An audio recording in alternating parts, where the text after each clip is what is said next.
Shalom pemirsa. Ya, jumpa lagi bersama dengan kami dalam suatu acara yang luar biasa, yakni Good News Program. Bersama dengan kami, saya Daniel Hendrata dan juga istri saya Devi Katarina. Senang sekali bisa berjumpa dengan pemirsa setia dari Good News Program. Ya, pemirsa sekalian, jangan lupa bahwa dalam acara Good News Program Anda dapat pula menyaksikannya melalui website kami yang ada di www.anugrah.net. Di mana, Deb?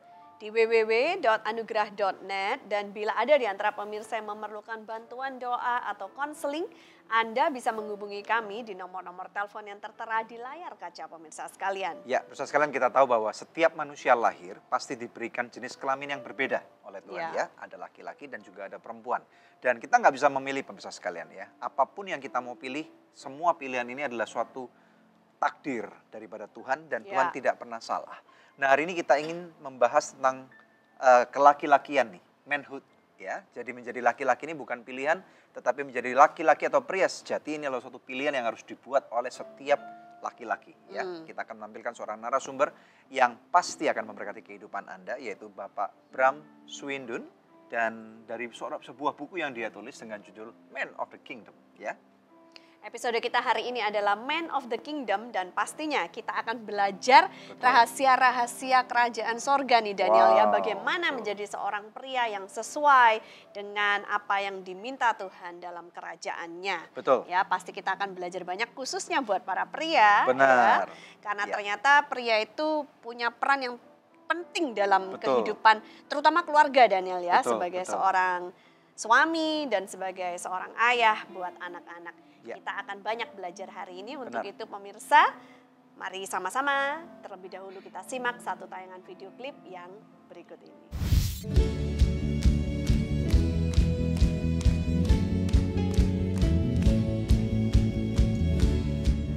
Abraham Swindun, atau lebih dikenal dengan panggilan Bram, lahir dari keluarga sederhana yang membentuknya menjadi pribadi yang mandiri dan pekerja keras.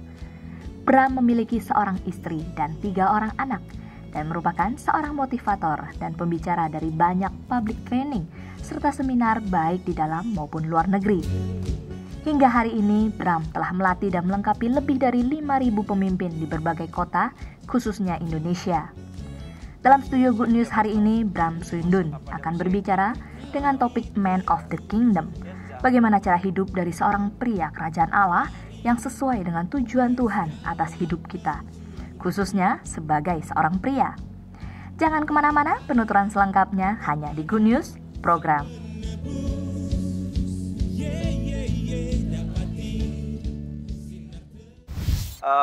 Kami punya kesaksian luar biasa ya. Kami tiap kali kami kehabisan beras, itu selalu ada beras sekarung tersedia di depan pintu. Oh iya? Makan.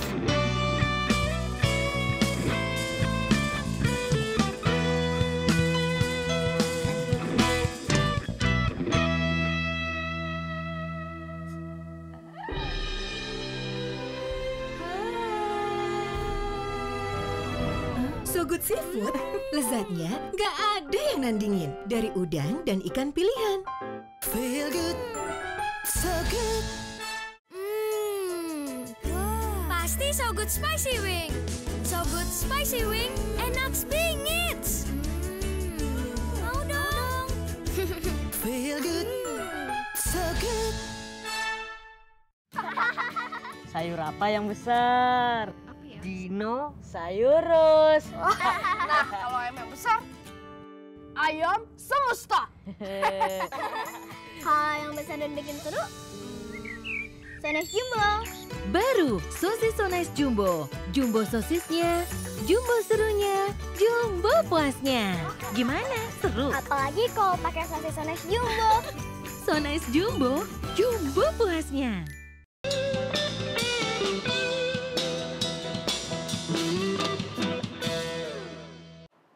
Anda menyaksikan Good News Program. Topik kita hari ini Man of the Kingdom. Seperti yang kami janjikan, di studio telah hadir narasumber kita yang luar biasa hari ini, Bapak Bram Swindun. Shalom Pak, apa kabarnya? Puji Tuhan, Pak Bram bisa hadir di Good News Program. Pak, bisakah terlebih dahulu memperkenalkan diri Pak, tentang pribadi, juga keluarganya, pelayanannya, silakan. Oke, nama sudah disebut ya. Ya. Saya punya 3 orang anak, bukan 3 orang istri ya, jangan dibalik. Istri hanya 1, Cheryl. Anak pertama Sharon, usianya 19 tahun. Geraldi usianya 12 tahun. Dan Adrian usianya 10 tahun. Tinggal di kota wisata Cibubur. Apalagi ya, lahir baru saya dari usia 13 tahun. Awesome. Lalu itu di sekolah, waktu itu ada teman masuk ke kelas, lalu dia khotbah. Di situ saya terjamah dan akhirnya saya meresponi panggilan pertobatan saat itu. Dan di usia 14 tahun, oleh anugerahnya, saya kok bisa jadi pengkhotbah gitu ya. Iya, pengkhotbah mulai 14 tahun. Tanpa dilatih gitu ya secara khusus, saya bisa khotbah di depan orang-orang dewasa di gereja-gereja pada usia itu.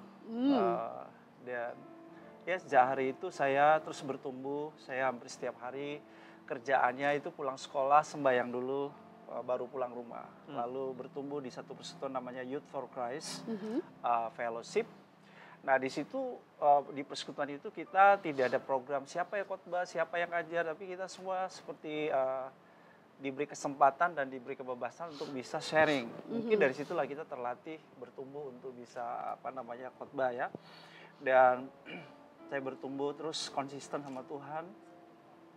Sampai saya usia 21 tahun, saya punya beban yang kuat untuk melayani para mahasiswa dan pelajar sekota. Karena waktu itu saya dapatkan semacam satu statement dari Maranatha Ministry ya, dari Amerika. Mereka punya satu statement begini, change the campus, change the world. Lalu saya mulai menjangkau para pelajar, para mahasiswa. Mulai dari 2-3 orang, lalu beberapa tahun kemudian menjadi ribuan ya. Dan kami bisa masuk ke semua kampus di kota Kupang waktu itu. Wow. Dan puji Tuhan dari komunitas itu lahirlah begitu banyak para pemimpin yang hari ini mereka sudah tersebar di berbagai kota di Indonesia, bahkan di beberapa ada di luar negeri. Jadi senang sekali melihat bahwa hidup saya berikan buat generasi ternyata gak sia-sia. Ternyata mereka jadi orang-orang yang bisa mengubah di mana-mana gitu ya. Tuhan. Dan di usia 21 tahun, puji Tuhan oleh anugerahnya saya juga dibawa Tuhan melayani di Australia. Jadi saya melayani di Australia dari usia 21 tahun. Dan sejak itu saya ya bolak-balik lah beberapa kali ke Australia. Dan tahun 95 saya mengembalakan gereja. Di Australia? Enggak, di Kupang. Karena saya tinggalnya di Kupang. Mengembalakan jemaat. Dan tahun 2000 saya disuruh Tuhan untuk, ini saatnya kamu mesti ninggalin jemaat yang kamu gembalakan. Ya. Untuk lalu pergi kemana? Buka ladang baru. Dan Tuhan taruh Australia di hati saya. Padahal ya saya itu sebetulnya dari sebelumnya nggak pernah terpikir untuk menjadi misionari di Australia. Karena saya lagi berdoa untuk Belanda, karena saya dapat tawaran untuk di Belanda, tapi justru bukan di Belandanya, tapi malah akhirnya saya jadi ke Australia. Tapi ya harga yang saya bayar ya cukup mahal ya. Saya harus berani meletakkan jabatan saya sebagai gembala pada waktu itu, dan dilanjutkan tentu oleh pemimpin-pemimpin yang lain. Saya dan istri dan anak saya, kami menjadi misionari di Australia. Di kota mana, Pak? Kota Darwin. Berapa lama? Iya, kami 1 tahun 4 bulan. 1 tahun 4 bulan. Nah, pelayanan di sana memang pelayanan yang sangat struggling ya.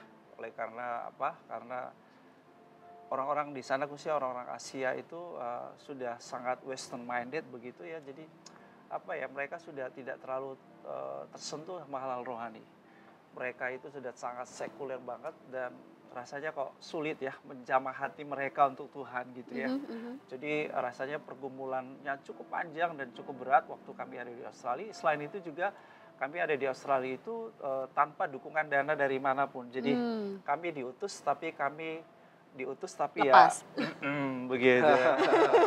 Hanya didoakan. Ya, pergi dengan iman. Tapi kami melihat cara Tuhan memelihara dengan ajaib sekali. Saya tulis di buku saya berjudul Beyond the Secret. Bagaimana Tuhan memelihara kami dengan cara-cara yang ajaib ya. Kami punya kesaksian luar biasa ya. Tiap kali kami kehabisan beras, itu selalu ada beras sekarung tersedia di depan pintu rumah kami. Yang ngirim siapa nggak tahu? Nggak tahu, sampai sekarang nggak tahu siapa. Wow, malaikat yang meletakkan di Ini di sana. Australia. Ini di Australia. Luar biasa. Papa saya tahu aja saya ke Australia kerja gitu ya.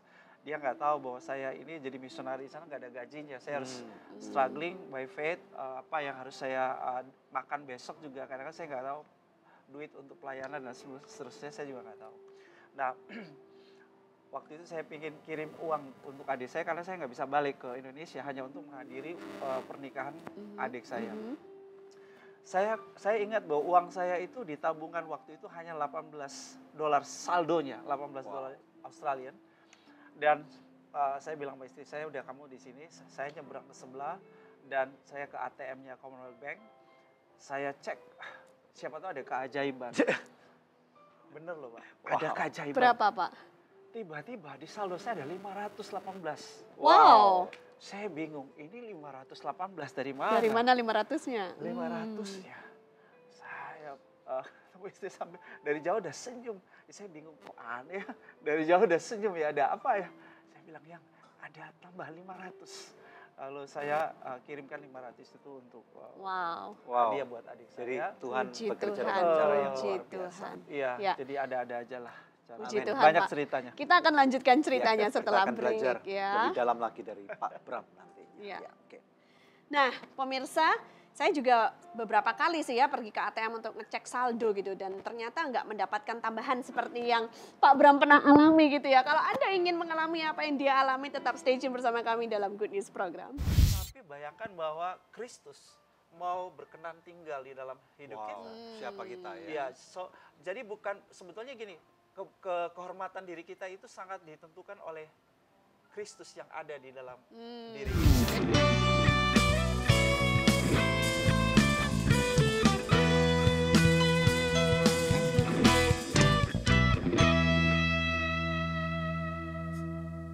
Pemirsa, sejak tahun 2005 kita telah bersama-sama di dalam Good News Program. Terima kasih untuk kesetiaan dari pemirsa setia Good News Program, khususnya buat partner dari Anugerah Ministries.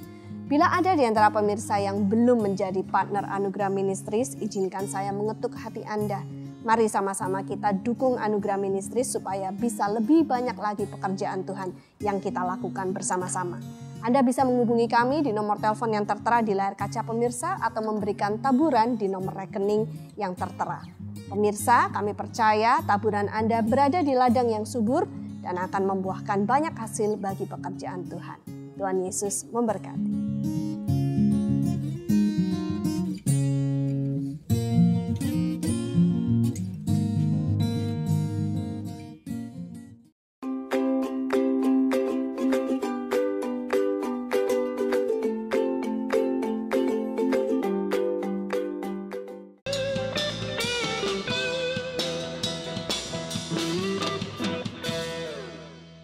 Man of the Kingdom dalam Good News Program. Langsung kita kembali kepada narasumber kita, Pak Bram. Nah, Pak Bram memang mempelajari CV Bapak itu menarik sekali ya. Karena dari Kupang pindah ke Australia, lalu balik lagi ke Cibubur. Nah, tahun berapa nih balik lagi ke Cibubur, Pak? Iya, jadi tahun 2002 akhir sebetulnya waktu itu kita mau perpanjang visa di Australia, tapi waktu itu kan baru habis bom Bali ya. Ya. Dan keimigrasian itu memperketat regulasi untuk kita bisa menetap di Australia. So kita mesti diminta balik ke Indonesia untuk ngurus di Indonesia. Waktu kita balik ke Indonesia, saya domisili di Tangerang waktu itu sementara ngurus visa untuk balik ke Australia, tapi kerjasama sama Victory Life dari gerejanya Margaret Court. Tapi ternyata regulasinya sulit dan mereka pun nggak bisa penuhi persyaratan itu. Akhirnya kita mesti nunggu. Dan ya sudah, saya bilang sama istri saya, sudahlah, saya nggak ada niat tinggal di Jakarta atau di Tangerang atau di Cibubur. Tapi ya kita ikut aja apa maunya Tuhan. Jadi akhirnya ya kita menetap di BSD City. Ya. Saya menetap di BSD City untuk 6 tahun. Baru saya move ke Kota Wisata Cibubur karena saya merintis gereja di Kota Wisata Cibubur. Jadi sekarang mengembalakan jemaat di Cibubur ya. Ya. Lebih dekat Kupang ke Australia sih. Tapi anyway, senang sekali Pak Bram bisa akhirnya bersama dengan kami hari ini. Nah, bicara mengenai Man of Honor, Pak. Ya. Kriteria laki-laki yang terhormat itu menurut pengertian Bapak yang bisa diajarkan kepada kami apa? Oke. Jadi man of honor itu saya bicara soal seorang pria yang tahu jati dirinya. Bahwa dia itu bukan sekedar seorang laki-laki atau seorang pria biasa. Tapi dia seorang pria yang terlahirkan dengan jati diri ilahi di dalam dirinya. Karena dikatakan dalam Kejadian 1 ayat 26 bahwa Tuhan menjadikan manusia serupa dengan gambarnya. Dan kita yang juga percaya kepada Yesus diberinya kuasa menjadi anak-anak Allah. Jadi man of honor itu artinya begini, bahwa seorang bisa menghormati dan menghargai pribadi dirinya sendiri bukan karena dia merasa diri hebat secara manusia, tetapi dia melihat siapa dirinya menurut apa yang Tuhan katakan atau siapa dia menurut Tuhan. Menurut rencana yang dari semula ini. Betul. Jadi ketika seorang pria menemukan jati dirinya di dalam Kristus, bahwa dia adalah anak Allah, ya, dia itu juga adalah ambassador of Christ atau duta Kristus, ya, maka dia akan merasa dirinya sebagai pribadi yang terhormat. Ya, cuman gini Pak, kita kan tahu dalam kehidupan ini kan kenyataannya tidak semua kehidupan tuh orang mulus gitu ya. Misalnya minta maaf, ada orang-orang di luar sana yang mungkin dilahirkan dari keluarga yang broken home misalnya. Dan dia tidak tahu papanya siapa, nggak tahu mamanya siapa. Dia dari kecil besar di panti asuhan. Ada selalu bisikan dalam telinganya, kamu bodoh, kamu tolol, kamu nobody, kamu nothing, kamu sampah masyarakat gitu misalnya ya. Kamu istilahnya excess baggage dalam kehidupan orang tua kamu. Nah ini bagaimana kalau apabila ada bombardir intimidasi dari musuh yang seperti itu Pak? Yang jelas ini pasti melukai harga diri orang tersebut. Betul. Ya. Orang tersebut akan merasa I'm nothing gitu ya, saya bukan siapa-siapa, iya kan?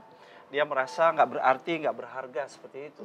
Dan itulah sebabnya penting bahwa kehormatan diri kita sebetulnya bukan didapat dari status-status yang ada di dunia ini, tapi ketika kita menjadi pribadi yang diubahkan di dalam Kristus.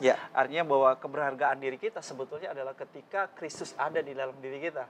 Maka kita sebetulnya bukan menjadi somebody ya, sebab dia everything, dia tetap segala-galanya.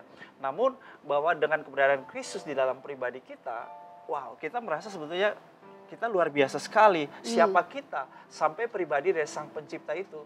Dikatakan Efesus 3 ayatnya yang ke-17, oleh imanmu Kristus diam di dalam hatimu. Jadi, wow, bayangkan bahwa let's say kita lihat wajah kita sederhana ya, atau tidak terlalu menarik, tubuh kita biasa-biasa, mungkin tidak terlalu posturnya tidak biasa-biasa aja. Tapi bayangkan bahwa Kristus mau berkenan tinggal di dalam hidup kita. Siapa kita ya? Jadi bukan sebetulnya gini, kehormatan diri kita itu sangat ditentukan oleh Kristus yang ada di dalam diri kita. Jadi gitu ya Pak ya, pria kerajaan itu tahu siapa identitas diri yang sebenarnya di dalam Tuhan. Jadi ini nggak peduli lagi apa kebohongan-kebohongan yang akan dilemparkan oleh iblis, dia tidak akan terpengaruh. Kebohongan mengenai masa lalunya dia, mungkin ada pemikiran bahwa dia bukan pribadi yang berharga, dia sampah gitu ya. Ada nggak Pak dengan cepat kebohongan-kebohongan iblis yang mungkin biasa Bapak sering temukan yang membombardir pikiran seorang pria. Gitu. Pria itu identik dengan ego. Jadi semua pria harus merasa bahwa aku adalah laki-laki yang jantan ya, yang harus perkasa seperti itu ya. Keras. Harus keras. Bila perlu main pukul gitu. Iya. Misalnya juga seperti itu. Jadi ada pemikiran bahwa kalau laki-laki itu harus tampil gagah gitu ya, perkasa, nggak boleh kelihatan cengeng atau lembut seperti itu ya. Itu bukan laki-laki, laki-laki. Tapi sebetulnya itu adalah kebohongan atau mitos sebetulnya yang dipercaya oleh laki-laki. Pria kerajaan itu adalah pria yang sebetulnya dia memahami bahwa dirinya bukanlah seperti yang dipikirkan oleh kebanyakan laki-laki di dunia ini. Dia berbeda. Jadi gambaran dunia tidak bisa mendefinisikan laki-laki sebenarnya seperti apa yang Tuhan kehendaki lah. Intinya seperti itu. Oke, kita akan take a break dulu ya. Oke, pemirsa sekalian, dalam kehidupan ini banyak mitos, dan mitos itu belum tentu benar. Banyak bohongnya gitu ya. Jadi apabila Anda merasa bahwa Anda adalah hari ini adalah laki-laki, dan seringkali laki-laki itu harus berantem gitu ya, harus keras gitu, harus egois, harus mau menang sendiri. Itu semua adalah tipuan daripada iblis, dan Kita belajar hari ini bahwa laki-laki itu adalah identik dengan apa yang Tuhan kehendaki. Oke, kita akan belajar lebih dalam lagi dari narasumber yang luar biasa dan saya percaya ini akan memberkati Anda. Jangan kemana-mana, hanya di Good News Program. I bring my heart to you. I bring my life to you. And I put it all under your grace. I bring my heart to you. I bring my life to you. And I put it all under your grace.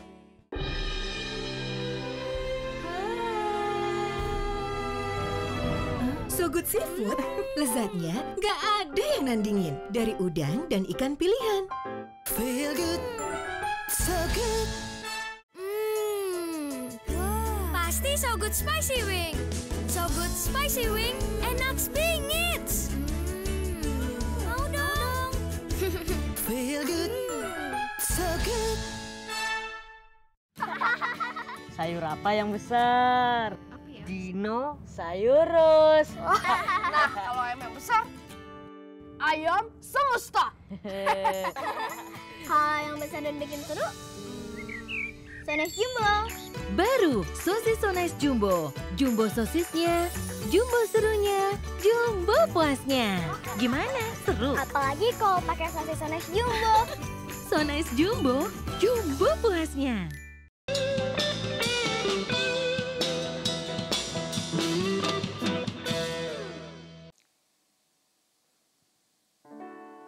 You give me everything more than I thought. You give me strength to get up and keep walking on. You give me unconditional love more than I deserve.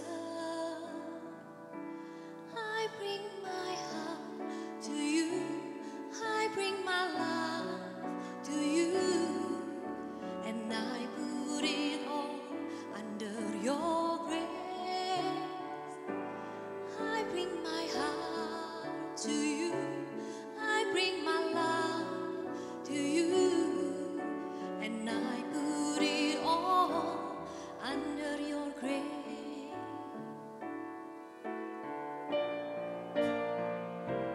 You give me everything more than I thought. You give me strength to get up and keep walking on. You give me unconditional love more than I deserve.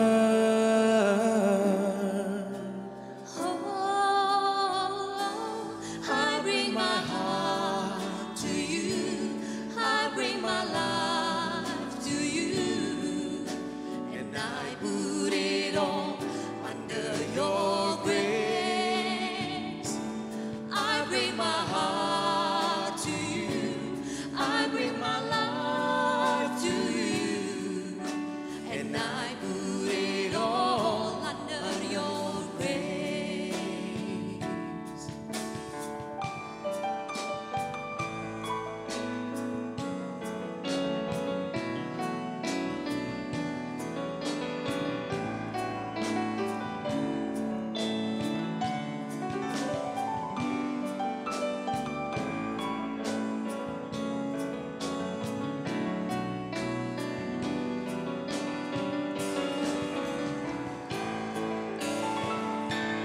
I bring my heart to you.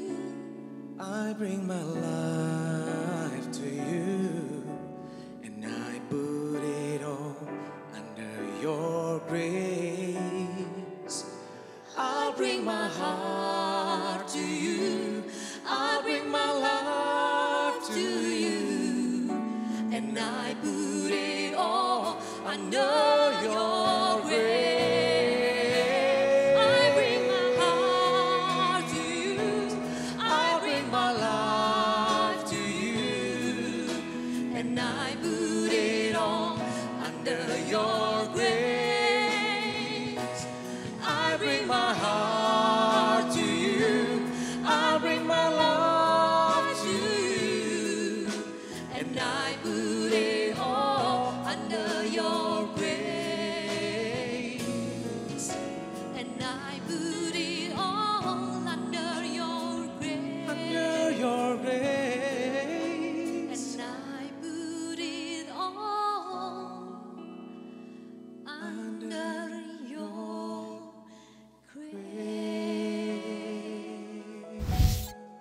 Welcome back to Good News Program, luar biasa. Selamat datang kembali Ya. di Good News. Ya, silakan duduk.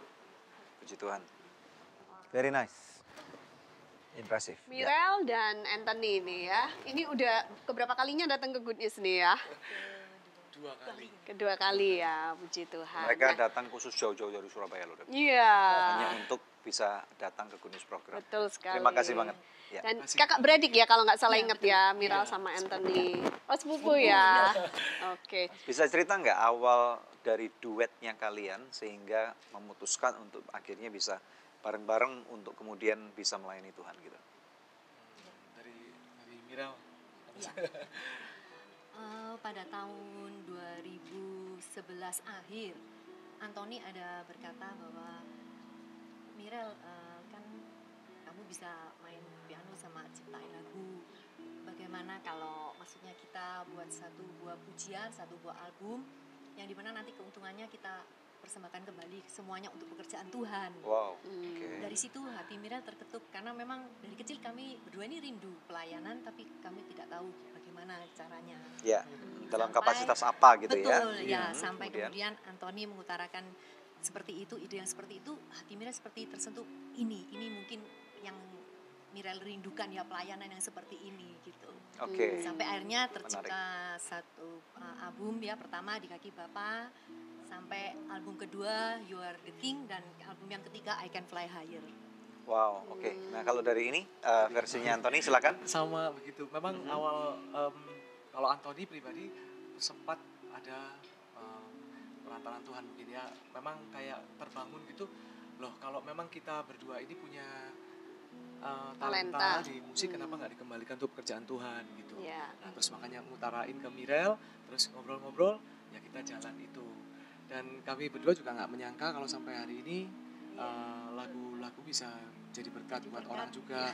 Dan kami tetap dengan misi yang sama gitu. Ya, sampai album ketiga ini memang visi misi kami tetap sosial, yang dimana dari album ketiga ini ada kami dedikasikan sebagian dari keuntungan untuk adik-adik kita di Sumba yang tidak bisa bersekolah. Wow.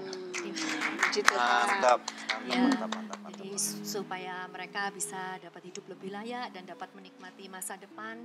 Jadi kami memang sisihkan untuk mereka. Mantap. Amin. Nah, bedanya dari album yang pertama, kedua dengan yang ketiga ini apa kalau bisa diceritakan singkat? Bedanya, kebetulan dari pujian-pujian yang diciptakan itu dari pengalaman pribadi sih Pak. Jadi ada dari kami berdua banyak, kemudian dari teman-teman juga. Nah, yang album pertama itu campur kita ya, berdua. Memang ada yang sampai ada satu pujian itu yang Mirel ciptain hanya dalam waktu musiknya 10 menit. Nah, terus dikasih ke Anthony. Biasa kan lirik dulu baru musik. Ini kasih ke Anthony. Waktu dengar itu nangis Anthony. Terus bawa dalam doa, gimana ya Tuhan? Ternyata tulis liriknya juga cepat, dalam waktu cepat kok jadi gitu. Oh ya, mungkin ini rencana Tuhan. Nah, terus album kedua juga campur kami berdua. Yang ketiga ini yang berbeda karena memang tahun lalu tahun penuh berkat ya buat Mirel, penuh percobaan maksudnya, dari tantangan buat keluarga besar juga, dan sehingga yang ketiga ini kebanyakan Mirel. 90%. Mirel biasanya menciptakan musiknya saja, lirik memang dari Anthony gitu. Ya, tapi untuk album ketiga full Mirel yang buat 90%. Betul, dari ya mungkin Tuhan cobaannya sangat besar. Bisa cerita salah satunya mungkin? Lagunya. Ya, percobaannya. Percobaan itu menimpa. Ujiannya gitu kan. Itu menimpa kakak Mirel. Bisa dibilang mengenai antara hidup dan mati, tapi lewat lagu pujian yang Mirel ciptakan dengan judul Ku Tetap Percaya, meskipun sangat berat cobaan itu, tapi Mirel tetap ingin berkata lewat pujian itu bahwa Tuhan Yesus itu sungguh baik hati. Amin. Meskipun rencana dan jalannya tidak seperti yang kita inginkan, tapi kita tetap yakin dan percaya bahwa semua akan berakhir dengan baik. Puji Tuhan. Dan masalahnya sudah selesai sekarang? Puji Tuhan. Dengan iman berarti? Hampir ini. Tapi tetap, makanya kalau saat kita down sekeluarga, papa mama semua, Mirel selalu juga kasih pujian ini, tetap kita lantunkan bahwa semua akan berakhir dengan baik. Tetapi Tuhan tidak pernah meninggalkan dalam masalah Betul. seberat apapun. Iya, Dan masing-masing kalian sekarang sudah menikah atau masih masing-masing sekarang Antoni sudah baru menikah. Oke. Antoni selamat ya Antoni. Terima kasih. Oke, puji Tuhan. Tadi lagu yang dinyanyikan judulnya apa Mirel? Under Your Grace. Under Your Grace. Dan kita berdoa biarlah nanti terus kalian akan berkreasi untuk mempermuliakan nama Tuhan dan semakin Amin. banyak Amin. nanti anak-anak yang akan bisa dijangkau dan disekolahkan. Iya. Mungkin sedikit ya Pak, kalau benang merahnya dari 3 album, kami dari pengalaman pribadi, begitu juga dari teman-teman kami ada yang menciptakan lirik-lirik, itu juga dari pengalaman-pengalaman mereka pribadi. Wow. Gitu. Jadi kolaborasi daripada banyak orang ya, Tuhan Iya. bekerja melalui orang-orang yang berbeda-beda. Iya, karena kadang Iya. kami berdua sempat down, aduh gimana ya ini lanjut, namanya pelayanan kan Betul. jumlahnya besar sekali. Betul. Ternyata Ya. Tuhan pakai orang lain, melalui orang lain juga menguatkan kami. Salam buat teman-teman dan keluarga semua ya, Iya. dari Good News Ya, Program, dan selamat nanti jangan lupa untuk Mira apabila ada dan kreasi-kreasi baru, silakan mampir lagi Good News Program, kami Iya. sangat diberkati sekali. Iya. Terima kasih. Iya, terima kasih. Terima kasih. Ya. Pemirsa, ini saatnya kuis yang selalu dinantikan oleh pemirsa sekalian. Ya, pertanyaannya adalah apakah judul lagu yang tadi dibawakan oleh Mirel dan Antoni? Anda bisa mengirimkan jawabannya lewat SMS atau lewat email ke goodnews@anugerah.net dengan format seperti ini: kuis, nama, alamat lengkap dan jawabannya. Bila Anda mengirimkannya lewat email, sertakan juga nomor HP Anda, maka kepada 10 orang pemenang terpilih, kami akan mengirimkan sebuah album CD, I Can Fly Higher, persembahan dari Mirel dan Antoni. Pemirsa tetap stay tune bersama dengan kami akan kembali lagi dalam Good News Program. Anda bisa lakukan sesuatu. Anda rasanya tahu apa yang harus Anda lakukan. Nah, itu bisa jadi petunjuk bahwa itu destiny Tuhan atas hidupmu. Lalu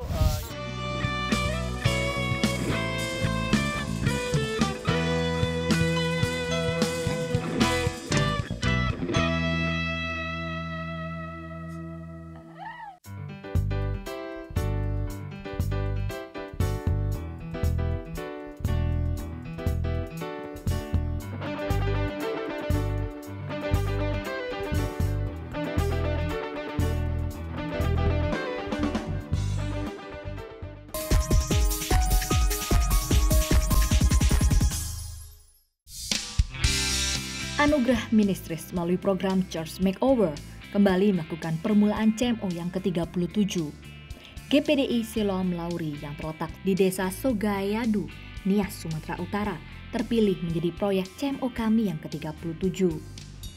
Pendeta Juliaman Gea dan istrinya Yas Pintar Gea terus berjuang bersama seluruh jemaat Gereja Pantekosta di Indonesia atau GPDI Siloam demi mencapai impian itu. Di tahun 2013, mereka berupaya semampunya dengan mendirikan sebuah bangunan gereja yang berukuran 8 x 15 meter. Namun karena keterbatasan finansial, maka pembangunan terpaksa dihentikan. Dengan tidak putus harapan, mereka terus berdoa dan berusaha. Sampai akhirnya Tuhan membukakan jalan dapat berjumpa dengan Anugerah Ministries melalui program Church Makeover. Alders Daniel Panebaren selaku koordinator lapangan Anugerah Ministries melakukan pembukaan CMO 37 dengan pemasangan keramik pada lantai dan plesteran pada dinding gereja secara simbolis. Sukacita terpancar dari wajah setiap jemaat dan pengurus gereja yang hadir. Terima kasih atas kepercayaan yang diberikan oleh para partner Anugerah Ministries. Dukung dan doakan agar proyek CMO 37 ini berjalan dengan lancar, sehingga nama Tuhan dipermuliakan.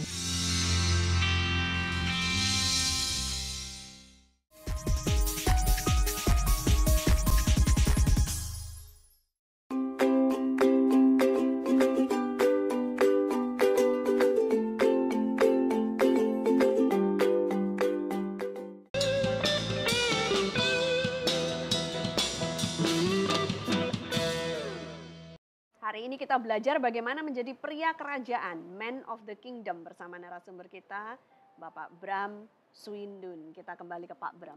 Nah, Pak, kemudian kita juga mau belajar lebih lanjut tentang pria kerajaan ini. Salah satu definisinya yang Bapak berikan adalah man of destiny. Nah, ini bagaimana supaya seorang pria dapat menemukan tujuan hidupnya atau destiny-nya di dalam Tuhan? destiny itu adalah alasan mengapa kita ada di dunia ini. Betul. Setiap kita diciptakan Tuhan ada purpose-nya. Dan itu sebetulnya rahasia sukses. Sukses sejati adalah ketika kita hidup dan berfungsi maksimal sesuai dengan desain Tuhan sendiri kita. Ya. Ketika kita berfungsi maksimal sesuai dengan desain Tuhan sendiri kita, maka kita dapat disebut sukses atau kita memenuhi alasan why I'm here on the earth. Kenapa saya ada di dunia atau di bumi ini. Ya. Nah, bagaimana kita menemukan destiny kita? Karena itu penting. Kalau kita tidak tahu apa destiny kita, bagaimana kita bisa menjalani destiny kita. Nah, saya katakan bahwa your design is your destiny. Artinya bahwa sebetulnya desain Tuhan atas hidup kita itu adalah destiny-nya kita. Nah, bagaimana kita tahu destiny kita? Ya, saya pakai akronim lah. Design. D-E-S-I-G-N. Design. Desain itu artinya model, bentuk, maksud ya. Jadi ketika kita menemukan desain diri kita, maka kita bisa hidup sesuai dengan destiny Tuhan atas hidup kita. Nah, D-nya adalah dreams, delight, deep compassion. Apa sih impian-impian yang ada di dalam diri Anda selama ini? Impian-impian itu bisa jadi petunjuk bahwa Tuhan ciptakan kamu untuk mewujudkan itu. Apa yang menjadi deep desire, keinginan, kerinduan, kemauanmu yang paling kuat dalam hidupmu. Misalnya kamu ingin one day kamu mau jadi apa atau bikin apa begitu ya. Dan itu terus ada di dalam dirimu. Itu bisa jadi petunjuk dari Tuhan bahwa Tuhan itu mendesain Anda untuk itu. Atau apa yang menjadi deep compassion, apa yang kalau Anda lihat itu Anda tuh seperti berbelas kasihan, pingin nangis rasanya tuh nggak tahan lihat, sangat tersentuh ya. Sama Mother Teresa, ya dia dapat calling dari Tuhan itu ketika dia ada di jalan-jalan Kalkuta, India, dan pada waktu itu dia melihat begitu banyak orang seperti teri yang dijemur di tepi pantai begitu ya. Mereka orang-orang yang seperti tidak ada harapan, sangat terbuang begitu saja, dan dia tergerak hatinya oleh belas kasihan yang luar biasa untuk bisa menyatakan kasih Kristus kepada orang seperti itu. Dan ternyata itu desain Tuhan atas hidupnya. Itulah destiny Tuhan atas hidup seorang Mother Teresa. Lalu yang kedua adalah E, experience. Tuhan bisa pakai pengalaman-pengalaman kita sebagai petunjuk bahwa Tuhan mendesain kita untuk itu. Ya, pengalaman-pengalaman pahit biasanya. Itu bisa menjadi background dari panggilan hidup seseorang. Seseorang bisa digerakkan atau bisa mudah untuk menjamah orang-orang dengan masalah yang sama yang pernah dia alami. Atau masalah-masalah yang dia alami atau pengalaman-pengalaman buruk yang pernah dialami sebelumnya. Dan Anda boleh mencatat atau coba untuk mengingat apa sih pengalaman buruk yang pernah Anda alami sejak masa kecil atau masa remaja, masa pertumbuhan. Siapa tahu Tuhan lagi menyiapkan Anda untuk masuk ke dalam pelayanan seperti itu. Itulah destiny hidup Anda. Dan yang berikut adalah S-nya, solutif. Apa problem atau masalah kebutuhan di sekeliling Anda yang ketika Anda lihat, Anda ingin sekali untuk berikan solusi. Rasanya Anda punya jawaban, rasanya Anda bisa lakukan sesuatu. Anda rasanya tahu apa yang harus Anda lakukan. Nah, itu bisa jadi petunjuk bahwa itu destiny Tuhan atas hidupmu. Lalu yang berikut adalah I, inspiring dan impulse. Apa yang membuat Anda selalu terinspirasi atau yang membuat Anda itu kalau lihat itu selalu pingin do something. Terinspirasi, bergairah untuk itu. Dan impulse artinya sesuatu yang mungkin Anda nggak kepikir, tapi Tuhan tiba-tiba datang melalui mimpi, melalui malaikat, melalui nabi. Hei anakku, aku tugaskan untuk ini, kamu harus lakukan ini. Oh Tuhan, dan mungkin kita nolak pada awalnya, kita nggak bisa terima, tapi itu yang Tuhan katakan. So we have to obey, kita harus taat. Lalu G-nya adalah growth. Apa yang kita lakukan itu kok yang kayaknya bertumbuh begitu ya. Kita dari ada pertumbuhan, kapasitas kita jadi naik. Oh, itu bisa jadi petunjuk Tuhan bahwa you're on the right track. Apa yang kamu lakukan tuh benar loh. Bahwa Tuhan memang sudah desain Anda untuk itu. Dan yang terakhir adalah N. NBA, Natural Born Aptitude ya. Apa sih karunia dan bakat-bakat Anda? Itu bisa jadi petunjuk bahwa Tuhan mendesain Anda untuk itu. Wow, luar biasa. Nah, Pak, selain itu juga ada man of integrity nih ya. Bagaimana seorang ayah atau seorang suami buat istri menjaga integritasnya sebagai seorang pria? Integritas itu adalah siapa seseorang pada waktu dia sendiri. Wah, Nah, penting ini definisi saya yang paling sederhana, definisi Ya. kerja saya lah. Begini, bahwa ketika orang sendiri itu akan kelihatan sebetulnya karakternya dia ya, bahwa apakah dia itu takut akan Tuhan atau tidak karena nggak dilihat oleh ketika siapa-siapa tidak dilihat oleh gitu ya. siapapun. Nah, ketika tidak dilihat oleh siapapun. Itulah sebabnya maka ini yang saya lakukan, bagaimana caranya saya menjaga integritas, yaitu saya harus menjaga kesadaran akan hadirat Tuhan dalam diri saya. Di dalam 2 Korintus pasal 13 ayat 5 berkata bahwa ujilah dirimu apakah engkau tidak yakin bahwa Kristus tinggal di dalam hatimu. Sebab jikalau engkau tidak yakin bahwa Kristus tinggal dalam hatimu, engkau tidak tahan uji. Nah, ini hal yang menjadi penting sekali, kunci untuk kita menyadari hadirat Tuhan selalu ada dalam hidup kita. Itu yang membuat kita punya roh takut akan Tuhan dan membuat kita terus menjaga kekudusan atau hidup benar dimanapun kita berada. Walaupun nggak ada istri, nggak ada mertua, nggak ada teman, nggak ada pemimpin, ada Tuhan. Tetapi Tuhan ada Tuhan. Oke, menarik sekali. Man of integrity. Bagaimana dengan Anda? Menarik sekali ya ini ya. Jadi pemirsa sekalian, apabila Anda punya masalah sebagai seorang laki-laki, kita tahu bahwa menjadi laki-laki itu bukan berarti Anda bisa menanggung semua beban. Menjadi laki-laki katanya nggak boleh nangis. Tetapi tahukah Anda, justru wanita lebih panjang umur, secara survei membuktikan karena wanita itu bisa menangis. Dan pada waktu wanita menangis, bebannya dilepaskan gitu ya. Jadi di layar televisi Anda ada nomor-nomor telepon di mana Anda bisa lepaskan beban kehidupan Anda. Bukan diserahkan kepada kami tentunya, tetapi kami mau berdoa bagi Anda. Ya, jadi hubungi kami dapat melalui SMS, melalui email, WhatsApp, ya, ataupun bahkan melalui Facebook kami. Kita percaya bahwa Tuhan itu bekerja dengan cara yang unik dan menarik. Ya, jangan tanggung beban kehidupan Anda sendiri. Jangan kemana-mana, hanya melalui Good News Program. Sebetulnya adalah untuk mencari yang kelihatan lebih dulu, mencari duit lebih dulu. Ya, Tuhan mau supaya kita mencari Tuhan terlebih dahulu. Kita menjadi seorang pendoa, ya, seorang penyembah. Banyak laki-laki berpikir pendoa dan penyembah itu adalah tugasnya perempuan. Perempuan.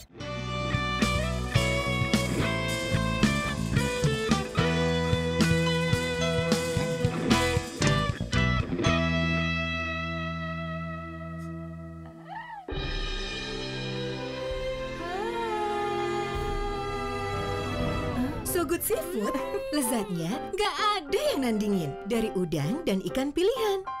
Feel good, so good. Pasti So Good Spicy Wing. So Good Spicy Wing, enak bingit. Mau dong. Feel good, so good.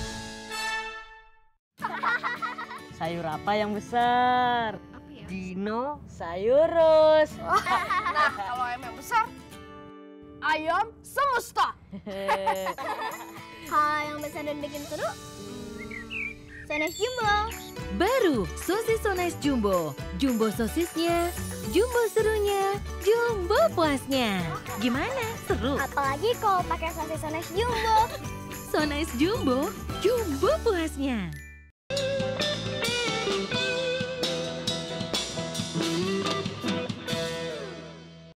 Ya, Man of the Kingdom, menjadi seorang laki-laki kerajaan itu menarik sekali untuk kita belajar. Tentunya kita nggak bisa lahir terus kemudian pinter semua gitu, nggak bisa tentunya ya.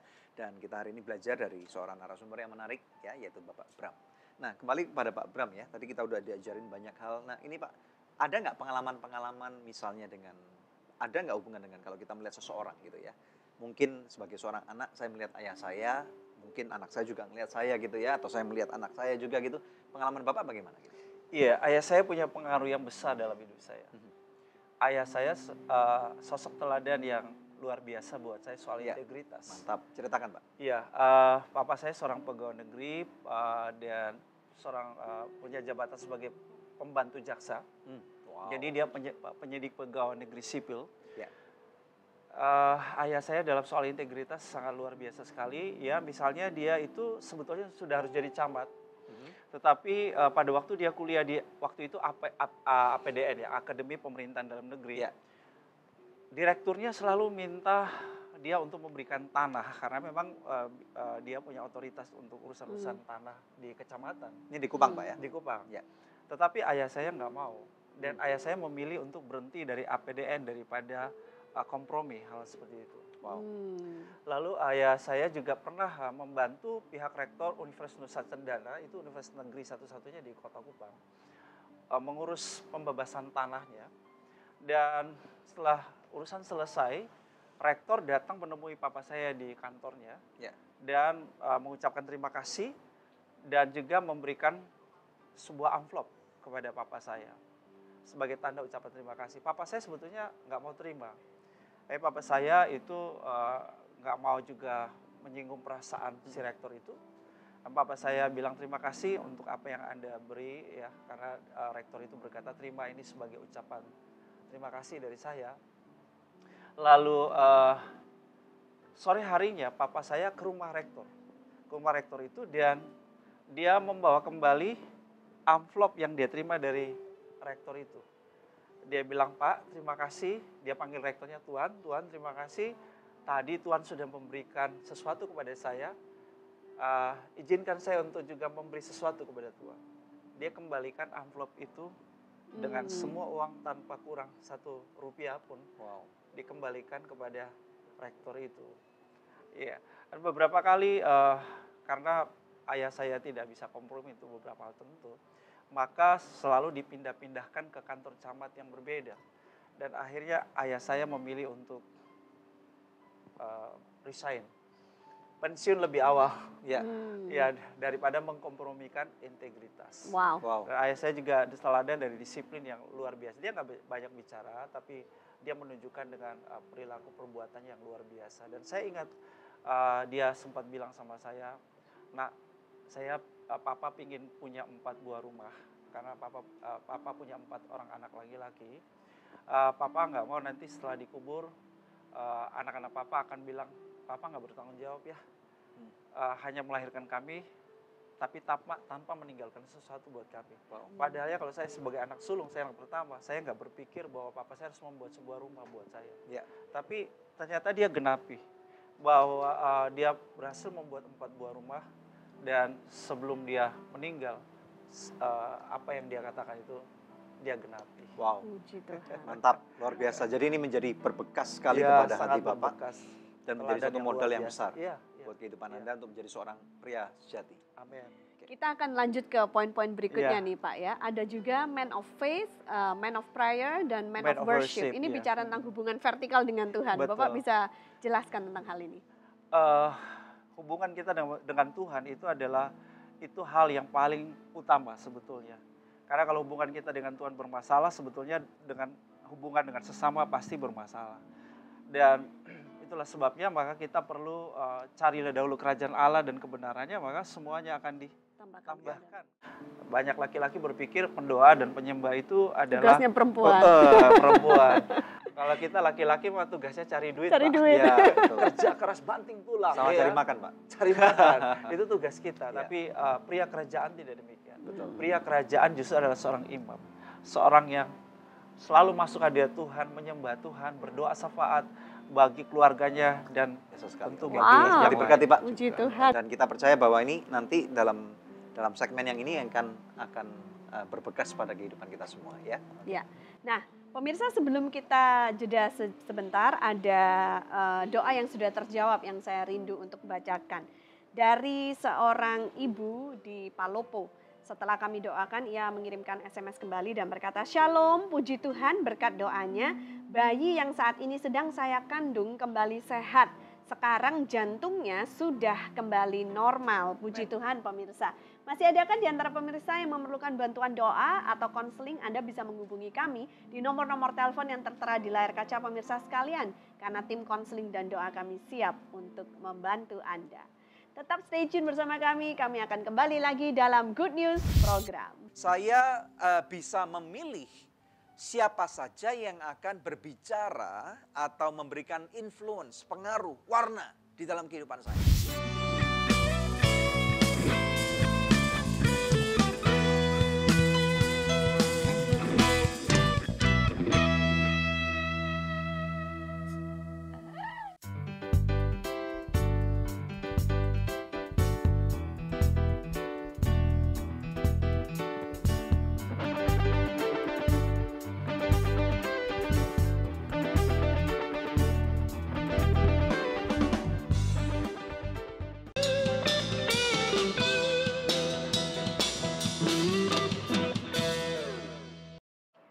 of the Kingdom hanya di Good News Program. Saya yakin kita semua banyak belajar hari ini. Kembali kepada Pak Bram.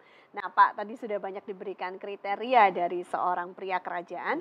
Dan sebagai hasilnya, maka dia akan menjadi man of excellence nih Pak ya. Nah Bapak bisa jelaskan sedikit tentang man of excellence ini. Iya, man of excellence itu sebetulnya buahnya. Jadi ketika seorang pria hidup dengan jati diri ilahi, hidup dengan jati diri kerajaan Allah, seorang pria hidup dengan integritas, seorang pria hidup dalam destiny Tuhan atas dirinya, dan seorang yang beriman, seorang yang berdoa, seorang yang menyembah, maka dia akan memiliki keunggulan. Ya, dia akan menjadi pria yang unggul. Seperti Daniel 6 ayat 4 dikatakan Daniel itu memiliki roh yang luar biasa, roh yang excellent. Ya, tentu tidak tiba-tiba dia menjadi excellent. Ya, karena sebetulnya Daniel ini dikatakan bahwa dia punya 3 kualifikasi ya. Kualifikasi pertama adalah dia adalah pria yang tidak bercela dan berperawakan baik. Ini bicara karakter. Dan yang kedua adalah dia memahami berbagai-bagai hikmat, punya banyak pengertian dan pengetahuan. Artinya dia punya kemampuan knowledge, dia punya pengetahuan yang luar biasa sekali. Dan yang ketiga adalah dia punya kecakapan, dia mampu bekerja di istana raja. Dan mampu juga diajarkan berbagai keterampilan. Jadi ketika kita punya kombinasi-kombinasi seperti ini, maka kita akan menjadi pria yang unggul. Dan pria yang unggul pasti punya pengaruh, punya impact. Punya impact untuk mempengaruhi hidup orang lain.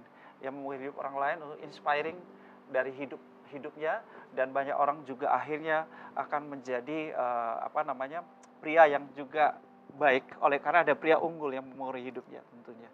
Ya, jadi seorang pria unggul tentu bukan hanya sekedar bicara tentang dia hebat, tapi bagaimana dia bisa mempengaruhi banyak orang untuk menjadi orang-orang yang hebat juga seperti dia. Ya, puji Tuhan. Terima kasih Pak Bram untuk pelajaran yang diberikan hari ini. Kami sangat diberkati. Saya sebagai seorang laki-laki juga merasa diberkati, Pak. Thank you for your time. Nanti lain kali kita akan nyambung. Nanti lain kali Pak Bram akan tampil bersama dengan istri tentunya ya. Oke, puji Tuhan. Oke, Pak Pemirsa sekalian, menjadi laki-laki itu bukan suatu pilihan, tetapi menjadi laki-laki yang sejati atau pria sejati adalah suatu pilihan yang setiap Anda dan termasuk saya pun harus buat ya. Buka bersama dengan saya, bersama-sama kita akan belajar daripada Mazmur pasal yang pertama. Kita lihat 3 ayat saja, ayat yang pertama sampai dengan ayat yang ketiga. Firman Tuhan berkata, berbahagialah orang yang tidak berjalan menurut nasihat orang fasik, yang tidak berdiri di jalan orang berdosa, dan yang tidak duduk dalam kumpulan pencemooh. Tetapi yang kesukaannya ialah Taurat Tuhan, dan yang merenungkan Taurat itu siang dan malam. Ayat 3, ia seperti pohon yang ditanam di tepi aliran air, yang menghasilkan buahnya pada musimnya, dan yang tidak layu daunnya, dan apa saja yang diperbuatnya berhasil. Pemirsa sekalian, firman Tuhan berkata berbahagialah. Apakah definisi orang yang berbahagia? Manusia pikir kalau kita disebut sebagai orang yang berbahagia, artinya uang kita pasti banyak, kesehatan kita baik, ya, keluarga kita damai sejahtera. Saya aminkan semua itu, tetapi tahukah Anda bahwa seseorang dapat dikatakan berbahagia pada waktu hidupnya diberkati? Ya, jadi kata-kata terjemahan ini sebenarnya artinya adalah diberkatilah. Nah, berarti di sini ada suatu kata-kata yaitu untuk kita diberkati. Firman Tuhan tidak muluk-muluk, ya, tidak berkata bahwa pendidikan kita harus minimal S1, IP kita harus 3,8, itu cari pekerjaan pemirsa sekalian ya. Tetapi menjadi diberkati bukan karena pekerjaan yang Anda punya. Tidak berarti Anda harus minimal S2 ataupun S3, tidak berarti harus deposito Anda harus sekian miliar, mobil Anda harus sekian, ya. Istri Anda tipenya harus seperti ini, ya, karena kita berbicara tentang laki-laki nih ya. Atau pakaian Anda harus seperti itu, ya. Beberapa orang berkata kalau satu orang laki-laki keluar, ini wah dihitung dari atas sampai bawah nih bisa berapa miliar gitu ya. Bukan itu pemirsa sekalian, tetapi dengan simple firman Tuhan berkata, diberkatilah orang, blessed is the man. Laki-laki dalam bahasa Inggris, bukan cuma orang biasa, ini khusus untuk laki-laki. Blessed is the man. Diberkatilah laki-laki yang tidak berjalan apabila dia tidak berjalan menurut nasihat orang fasik. Nah, di dalam lingkup kehidupan kita tidak bisa memilih dengan siapa kita akan bertemu. Tetapi pergaulan kita bisa pilih. Ada orang yang bijak yang berkata seperti ini. Saya bisa memilih siapa saja yang akan berbicara atau memberikan influence, pengaruh, warna di dalam kehidupan saya. Ya. Nah, apabila Anda memilih orang-orang itu dengan bijak, maka artinya pilihlah, nah ini yang harus Anda pilih. Ya, harus Anda pilih. Pilihlah orang itu yang tidak semau gue gitu ya, yang hidup dengan aturan yang benar. Nah, aturan yang benar itu hanya ada dalam firman Tuhan. Kenapa saya katakan aturan benar dalam firman Tuhan? Karena firman Tuhan kebenaran nilainya adalah absolut. Absolut itu nggak dapat diguncangkan oleh apapun juga. Musim boleh berganti, presiden boleh berganti, gubernur boleh berganti gitu ya. Anda boleh pindah negara dari satu negara ke negara yang lain gitu ya. Anda bisa tinggal dari kutub utara pindah ke kutub selatan. Tetapi kebenaran Tuhan ini absolut. Itu saja ya. Dan di sana dikatakan yang tidak berdiri di jalan orang berdosa ya. Kalau Anda ingin tahu lebih dalam, Anda kalau buka kitab Amsal dari pasal 1 sampai 31 itu banyak nasihat yang sangat mulia yang akan memberkati kehidupan Anda gitu ya. Dan yang tidak duduk dalam kumpulan pencemooh, nggak suka nyibir orang lain. Ya, bukan haters gitu ya, bukan orang yang selalu berkata-kata buruk, bukan orang yang selalu ngomongin jahat gitu ya. Tetapi kita adalah orang yang firm, teguh gitu ya. Diibaratkan seperti benih nih pemirsa sekalian, yang ditanam di dalam suatu tanah bukan tanah sembarangan. Kita nggak bisa hidup secara sembarangan, tetapi dikatakan di tepi, ditanam di tepi aliran sungai. Tuhan menempatkan Anda di dalam dunia ini bukan sembarangan. Kejadianmu adalah kejadian yang ajaib, kata Daud dalam salah satu mazmurnya. Dan di sana dikatakan berarti Tuhan punya rencana yang besar untuk Anda dan saya hidup di dunia ini. Mungkin Anda hari ini dilahirkan dari keluarga orang-orang yang sangat sederhana. Jauh dari kalangan orang atas, tidak masalah. Tetapi dengar baik-baik, apabila Anda menerapkan firman Tuhan, Anda menjalankan apa yang Tuhan katakan. Seperti tadi Pak Bram katakan, Daniel memiliki roh yang unggul, excellent spirit itu tidak dibangun dalam semalam. Tetapi Daniel mau membangun dirinya sendiri. Dia mau membangun dengan kebenaran firman Tuhan. Dan janji firman Tuhan dikatakan, pada waktu Anda di tepi ditanam aliran air, ya, constantly flowing, mengalir, tidak air yang mampet. Bukan air got yang hijau warnanya, tetapi ini dalam aliran sungai yang terus airnya fresh gitu ya. Ini adalah aliran air kehidupan. Anda senantiasa mengambil kekuatan, drawing your strength dari kekuatan Tuhan. Dan di sana dikatakan, kamu nggak akan layu. Matahari boleh menyengat dengan kuat, badai boleh terjadi, tapi kamu nggak akan pernah layu. Akarmu akan dalam. Dan dikatakan setiap kali ada musimnya buah, hidup Anda tidak akan pernah miss untuk berbuah. Amen. Nah, saya berdoa biarlah Anda yang menonton Good News Program pada hari ini, Anda belajar sesuatu dari sini. Mungkin Anda akan tertantang. Ya Pak, saya mau menjadi seorang laki-laki yang luar biasa. You are man of destiny. You are man of integrity. You are man of honor.